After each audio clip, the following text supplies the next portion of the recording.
Restorations.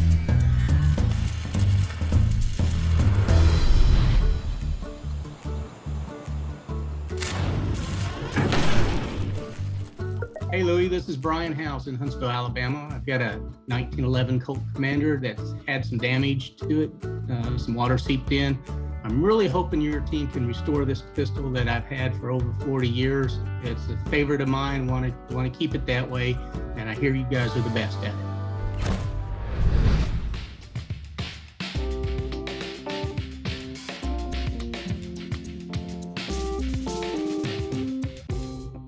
You know, every morning I check on our lineup of guns that we have on the bench. You know, I'm just happen to be going through them, and I see this Colt Commander with a slide that looks like it's been laying in water for 6 months. Hey, Dev, come here. What you got, Lou? Yo, what happened to this thing? Yeah, this guy stored improperly for over 2 years. You know, seeing the Colt Commander come in the terrible condition that it did, it was obvious that it needed restored to its 100% factory new condition. Oh my goodness. Well, at least thank God it's a Commander, because with the aluminum frame, the only thing that's rusting is just all the parts and the slide. Could you imagine if this whole thing was steel? Look at the left side compared to the right side. It's a crazy difference. Wow.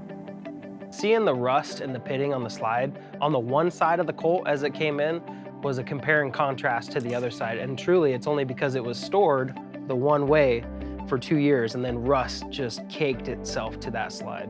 Hey man, let's get this over to Derek. Okay? Let's get some befores. Let's do it. All right, bro. In 1949, the U.S. government wanted a new general officer's pistol to replace the handguns they'd been giving generals during World War II. They wanted it to be a lightweight aluminum alloy frame and dubbed it the Commander. Interestingly, the program went nowhere. The Army continued to issue the older 1903 and 1908 models through the Vietnam War. Instead, in 1950, Colt decided to issue the Commander to the general public. While sales were good, the most popular version was the .45 ACP, which is what we have here today. I just got the Colt Commander back from Derek, and wow, does this gun need a lot of work. The one side of his gun was very, very rusty. It looks like it's been sitting in a puddle for a long amount of time.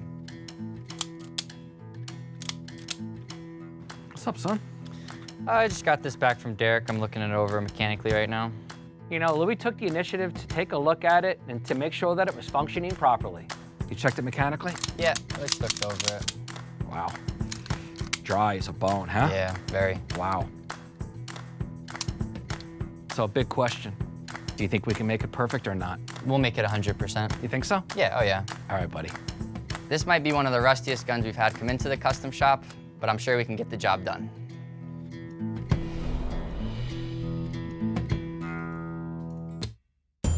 The Gunfather Restorations is presented by Colt, still making history. And by Case, keep your hands sharp. And Zippo, the trusted name in heat and flame.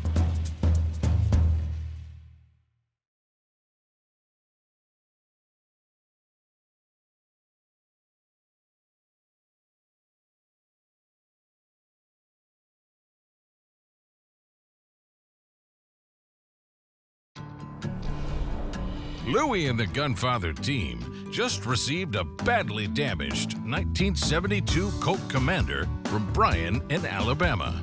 Hoping the firearm isn't too far gone, Louie will need an evaluation from gunsmith Joe before they can begin the restoration. Hey, Joe, take a look at this. Whoa, that one's seen some better days.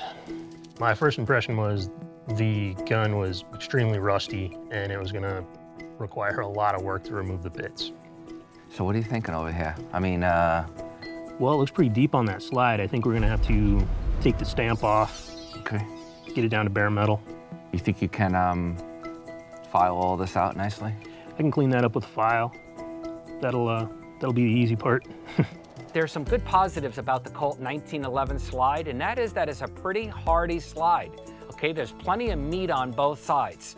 All right, so Joe is gonna be able to take that, okay, block sand that, file the sides of that slide down, and get that rust out successfully.